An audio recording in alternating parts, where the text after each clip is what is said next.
கர்த்தருடைய கிருபை நமக்கு உண்டாயிருப்பதாக.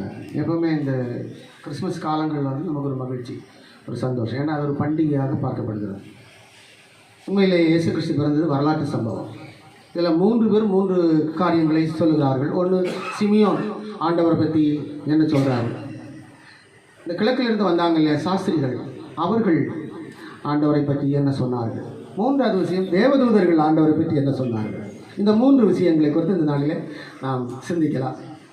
அப்போ முதலாவதாக நாம் பார்க்க இருக்கின்ற விஷயம், சிமியோனை பற்றி நாம் பார்க்க இருக்கிறோம். சிமியோன் தேவாலயத்தில் காத்திருந்தார். இயேசுவாகிய பிள்ளையை எடுத்துக்கொண்டு வருவாங்க அப்படின்னு சொல்லி அவர் காத்திருந்த ஒரு மனிதன். அதை நாம் வாசிக்கலாம் பாருங்கள். லூக்கா எழுதின சுவிசேஷம் 2ஆம் அதிகாரம் 25வது வசனத்தை நான் வாசிக்கிறேன். அப்பொழுது சிமியோன் என்னும் பெயர் கொண்ட ஒரு மனுஷன் எருசலேமில் இருந்தான். அவன் நீதியும் தேவபக்தியும் உள்ளவனாயும் இஸ்ரவேலின் ஆறுதல் வர காத்திருக்கிறவனாயும் இருந்தான். அவன் மேல் பரிசுத்த ஆவி இருந்தார். அப்போ சிமியோன் ஒரு காத்திருப்பு கொண்ட ஒரு மனிதன். காத்திருத்தல் இல்லையா, இயேசுவாகிய பிள்ளையை காண வேண்டும் என்கிற ஒரு ஆர்வத்தோடு கூட அவன் காத்திருந்தான்.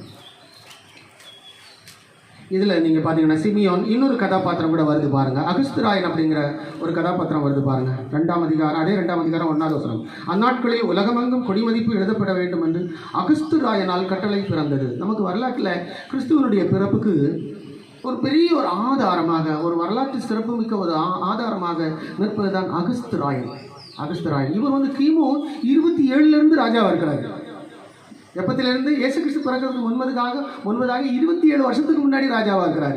கிமு 27 அவர் ராஜாவாக இருக்கிறார். அவர் தான் ரோம பேரரசை உருவாக்குறவர். ரோம் அப்படிங்கிற அந்த பேரரசு, ரோமங்கிற அந்த வார்த்தைக்கு அது ஒரு புராணத்திலிருந்து வர ஒரு கதாபாத்திரத்தினுடைய பேர். அதுதான் ரோமன் அப்படின்னு வரும். ஓகேங்களா? ஆனால் அந்த ரோம பேரரசை உருவாக்குறவர் இந்த அகஸ்துராயன். இந்த அகஸ்துராயனுடைய காலத்தில் இயேசு பிறந்தார்னு சொல்லும்பொழுது பயங்கரமான ஒரு சரித்திரம் அங்கே உருளுகிறது. அது ஒரு பெரிய ஆதாரமாக உலகத்துக்கு அது நாம் சொல்ல முடிகிறது. இந்த அகஸ்துராயனுடைய காலம், இவர் கிமு 27 அந்த ரோம பேரரசை நிறுவுகிறார். கிபி 14 இறக்குறார். சரிங்களா? 14 அவர் வந்து இறந்து போகிறார். ஒரு பெரிய சரித்திரம். அப்போ இவருடைய காலத்தில் தான் இந்த பிள்ளையாகிய இயேசுவை என்ன செய்கிறார்கள், எருசலேமுக்கு அவர்கள் எடுத்து வருகிறார்கள். இயேசு கிறிஸ்துவுக்கு விருத்த சேதனம் கூட செஞ்சாங்க, தெரியுமா? அது கூட நமக்கு பைபிளில் வரும் பாருங்க. நீங்கள் இவ்வளோ நாள் அதை உணர்ந்துருக்கீங்களான்னு தெரியல. 21வது வசனம், லூக்கா எழுதின சுவிசேஷம் 2ஆம் அதிகாரம் 21 நான் வாசிக்கிறேன். பிள்ளைக்கு விருத்த சேதனம் பண்ண வேண்டிய 8ஆம் நாளில் யூதர்கள் ஒரு குழந்தை பிறந்துச்சுன்னா அதை ஆண்டவருக்காக என்ன செய்வார்கள், 8வது நாளில் என்ன செய்வார்கள், விருத்த சேதனம் செய்வார்கள். ஆண்களினுடைய அந்த நுனித்தோல் வெட்டுதல், அப்படிப்பட்ட ஒரு நிகழ்வு. இயேசு கிறிஸ்துவும் அதை செஞ்சிருக்கிறாங்க. பார்த்தீங்களா? கிறிஸ்துவானவர் ஒரு மனிதனாகவே இந்த பூமியில் அவர் பிறந்து வந்து இரட்சகராக மாறுகிறார்.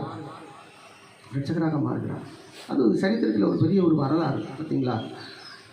விருத்த சேதனம் செய்யப்பட்டார். அப்புறம் நீங்கள் பார்த்தீங்கன்னா அவரை வந்து எருசலேமில் அப்போ தேவாலயம் இருந்தது, இப்போ இல்லை. எருசலேமில் இருந்த அந்த தேவாலயத்தில் பாருங்கள், அவருக்கு அந்த 40வது நாள் பலி கொடுக்க வேண்டும். என்ன பலி கொடுக்கணும்னு பாருங்கள். 24வது வசனத்தை வாசியுங்கள். கர்த்தருடைய நியாயப்பிரமாணத்தில் சொல்லியிருக்கிறபடி ஒரு ஜோடு காட்டுப்புறாவையாவது 2 புறா குஞ்சுகளையாவது, பார்த்தீங்களா, ஒரு ஜோடு காட்டுப்புறாக்களையாவது 1 ஜோடு புறா குஞ்சுகளையாவது பலியாகவும் செலுத்த அவரை எருசலேமுக்கு கொண்டு போனார்கள். இப்போ 2 விஷயம் பாருங்க. எருசலேமுக்கு இவர்கள் வர நேரிட்டது ஏன்னு சொன்னால், ஒரு விஷயம் என்னவென்று சொன்னால், அகஸ்துராயனால் கட்டளை பிறந்தது. எல்லாரும் அதாவது ஜனத்தொகை கணக்கெடுப்பு எடுக்கணும் அப்படின்னு சொல்லி அவர் ஒரு கட்டளை கொடுத்தபடினால எருசலேமிற்கு உள்ளவங்க எல்லாரும் என்ன பண்ணணும், எருசலேமுக்கு வரணும் அப்படின்னு சொல்லி ஒரு கட்டளை பிறந்ததுனால அதற்காக வந்தார்கள். கூடவே அவங்க வருகின்ற அந்த நாட்களில் அந்த 40வது நாளும் நெருங்கி சேர்ந்து வந்தபடினால பிள்ளைக்கு விருத்த சேதனம் பண்ணப்பட்டு அதுக்கப்புறம் ஜெருசலேமில் தேவாலயத்தில் பலி கொடுக்கும்படியாக கொண்டு வந்தார்கள். அப்படி கொண்டு வரும்போது தான் சிமியோன் அந்த பிள்ளையாகிய குழந்தைய பாருங்க கையில் எடுக்கிறாரு பாருங்க. அவன் தன் கைகளில் 28வது வசனம், அவன் தன் கைகளில் ஏந்தி கொண்டு தேவனை ஸ்தோத்தரித்து, ஆண்டவரே உமது வார்த்தையின்படி உமது அடியேனை இப்பொழுது சமாதானத்தோட போக பண்ணுகிறேன். புறஜாதிகளுக்கு பிரகாசிக்கிற ஒளியாக அப்படின்னு சிமியன் சொல்றாரு. புறஜாதிகளுக்குன்னு சொன்னால் யூதர்கள் அல்லாதவர்களுக்கு பிரகாசிக்கிற ஒளி என்று சொன்னால் ஆன்மீக ஒளியை அடைவதற்கு, பாவ மன்னிப்பிலிருந்து மனிதன் விடுதலை அடைந்து ஆன்மீகம் வளருவதற்கு, அதாவது அவன் பரலோக ராஜ்யத்துக்கு அதிகாரியாய், நித்திய ஜீவனுக்கு அதிகாரியாய், ஜீவ விருட்சத்தை புசிப்பதற்கு அதிகாரியாய் மாறுவதற்காக என்று பல அர்த்தங்கள் இருக்குது, நிறைய அர்த்தங்கள் இருக்குது. அந்த புறஜாதிகளுக்கு ஒளியாக அப்படின்னு சொன்னோம் அந்த வார்த்தை. ஆக புறஜாதிகளுக்கு பிரகாசிக்கிற ஒளியாகவும் உம்முடைய ஜனமாகிய இஸ்ரவேலுக்கு மகிமையாகும். இஸ்ரவேலுக்கு மகிமை, புறஜாதிகளுக்கு ஒளி பாருங்க, இஸ்ரவேலுக்கு மகிமை. ஹல்லேலூயா. அப்படிதான் புறஜாதிகளுக்கு ஒளி, இஸ்ரவேலுக்கு மகிமை என்கிற நிலையில இயேசு கிறிஸ்து அங்கு அறிவிக்கப்பட்டார். சிமியனாக தான் சொன்னார். இப்போ சிமியனுடைய அந்த வாக்கு நல்லா இருக்குல்ல, புறஜாதிகளுக்கு ஒளியாக அப்படின்னு சொல்லி. ஸோ பிள்ளையாக இயேசுவை சிமியோன் பார்த்தார். சிமியோன் பார்த்து அதற்கு செலுத்த வேண்டிய மரியாதையை செலுத்தினார். சிமியோன் அப்படியாக என்ன செய்தார்? உலகுக்கு இயேசு கிறிஸ்து ஒளி என்று சொல்லி என்கிற அந்த வார்த்தையை சொல்லி என்ன செய்தார்? உலகுக்கு ஒளி என்கிற அந்த வார்த்தையை சொல்லி என்ன செய்தார்? பிள்ளை ஆசீர்வதித்தார். இதான் ஒன்று. சிமியோனுடைய வாக்குறுதி எப்படி இருக்குது பார்த்தீங்களா? அருமையான வாக்குறுதி. அதனால புரிந்து கொள்வோம். இயேசு கிறிஸ்து உலகத்துக்கு ஒளி. ரெண்டாவது ஒரு விஷயம், 3 சாஸ்திரிகள் வந்தாங்க. ஓகேங்களா? 3 சாஸ்திரிகள் வந்து ஏரோதருடைய அரண்மனையில் வராங்க பாருங்க. இவங்க வந்து பாபுலோன்ல இருந்தும் பெர்ஷியாவிலிருந்து வருகிறவர்கள் என்று அர்த்தம். இந்த சாஸ்திரிகள் வந்த உடனே செம குழப்பம். யூதருக்கு ராஜாவாக பிறந்திருக்கிறவர் எங்கே? மத்தேயு 2ஆம் அதிகாரம் 2வது வசனம் அதில் இருக்கிறது பாருங்க. மத்தேயு 2:2 இருக்கா? யூதருக்கு ராஜாவாக பிறந்திருக்கிறவர் எங்கே? கிழக்கில் அவருடைய நட்சத்திரத்தை கண்டு அவரை பணிந்து கொள்ள வந்தோம் அப்படின்னு அவங்க சொல்லிட்டாங்க. அதாவது பெத்லஹேமுக்கு போக வேண்டியவங்க எருசலேமுக்குள்ளே வந்துட்டாங்க. எங்கே வந்துட்டாங்க? பெத்லஹேமில் தான் இயேசு கிறிஸ்து பிறந்திருக்கிறார். இப்போ இவர்கள் தேடி வருகின்ற காலம், இயேசு கிறிஸ்துக்கு ஒரு 2 வயசு இருக்கும். எத்தனை வயசு இருக்கும்? பிறந்த உடனே எல்லாம் வரல, 2 இயர்ஸ், ஆல்மோஸ்ட் 2 இயர்ஸ், 2 வயசு குழந்தையா இருக்கும்போது அவங்க வராங்க. பெர்ஷிய தேசத்திலிருந்து வராங்க. அப்போ இந்த 3 பேருக்கும் 3 பேர் அவங்க, இந்த 3 பேருக்கும் அவங்களுடைய பாஷையில் ஒரு பேர் இருக்குது. கிரீக்கில் ஒரு பேர் மேகிஸ்ன்னு பேர். மேகி. அவங்களுக்கு நமக்கெல்லாம் மேகின்னு சொன்னால் அந்த இதுதான் தெரியும். இந்த மேகி நூடுல்ஸுப்பா அவங்களுக்கு அதான் தெரியும். ஆனால் மேகின்னு பேர். மேகிங்கிற வார்த்தைக்கு என்ன அர்த்தம் தெரியுமா? மாந்திரீகர்கள். என்னது? ஜோதிடர்கள் அப்படின்னு அர்த்தம். என்னது? மாந்திரீகர்கள், ஜோதிடர்கள் அப்படின்னு அர்த்தம். சரி, இவங்க அந்த நட்சத்திரத்தை பார்த்தாங்க. ஏன்னா இயேசு கிறிஸ்து ஸ்டார் தானே. நம்ம போன வாரமே கவனித்தோம் இல்லையா?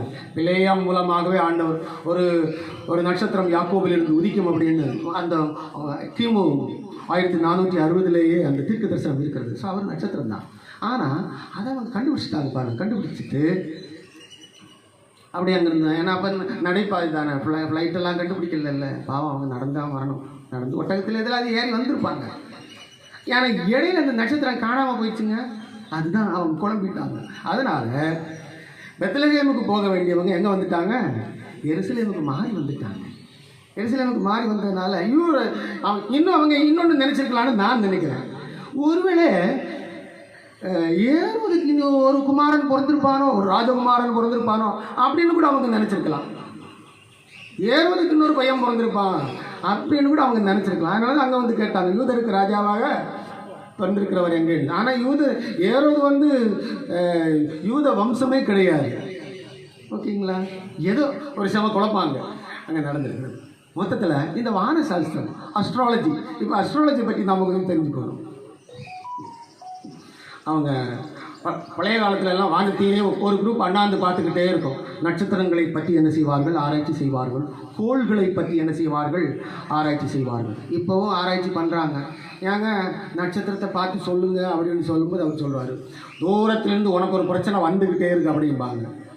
அப்படிங்களா? அதுக்கு பரிகாரம் என்னன்னு கேட்பாங்க. அவர் வேற ஒன்று சொல்லுவார். சரியா? இப்போ உண்டு இந்த விஷயங்கள் எல்லாம். ஓகேயா? கிழக்கு பக்கத்தில் போகாது அப்படிம்பாங்க. கிழக்கு பக்கத்தில் போகிறேன்னா வடக்கு பக்கத்துலேருந்து உனக்கு என்ன வரும்? பிரச்சனை வரும் அப்படின்னு சொல்லுவாங்க. உண்டா இல்லையா?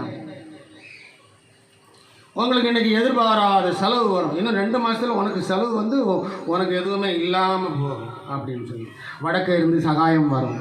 ஏதாவது என்ன செய்வார்கள்?